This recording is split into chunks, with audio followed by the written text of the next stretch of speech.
In 1 minute they were living their normal lives, and in seconds later everything changed. And whether you were physically affected by it or not, whether you lost a family member or not, for every single Haitian inside Haiti, outside Haiti, lives changed. I mean, just the long lines you would see of people just waiting to get food really told you a story. It was just too much for anybody to be able to do. So you know that there were people going hungry. We had just set up these 2 clinics. They were completely just newly renovated, and they both went down completely.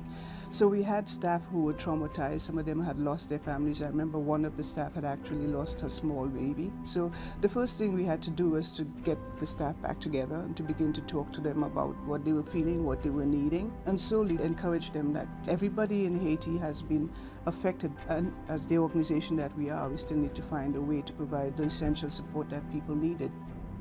Finally, we got 2 tents that we established in 2 major tent cities. They began to provide basic healthcare services and family planning services. So that requires a whole new orientation, because you're dealing with the communities with all of their raw emotions, all of their raw needs, and Profamil has had to train their staff to be able to handle this. And the good thing is that we've really gotten a really good and tight, good Profamil management team in place right now. It was just overwhelming. People were coming in large numbers. There were probably about, in the mobile services, about up to 300 sometimes persons a day. And that went on for several months.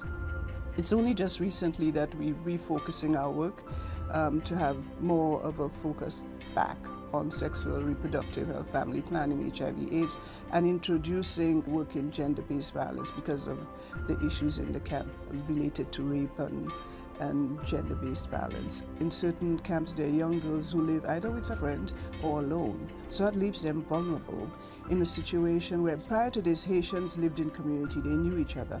But now you have people who are thrown together who never knew each other before. And young girls, anywhere between 10 to 15, 17 are particularly at risk. So yes, we've had to deal with that situation, especially work with the men. Unless the men and women are able to reinforce each other and work together, all of the efforts that are being made are really not going to reach where they need to reach. I mean, right now, Profamil understands that their primary role is to create access, having to really move out in the communities and find people where they are, provide services wherever the people are.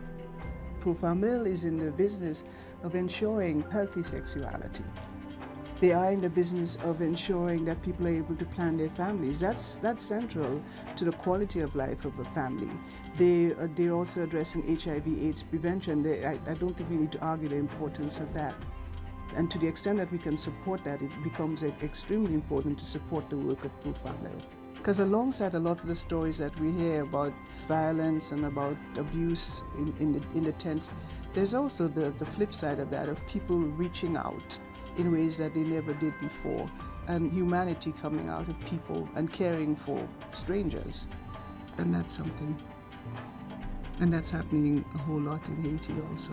I think we're learning from Haiti just as much as Haiti is gaining from us.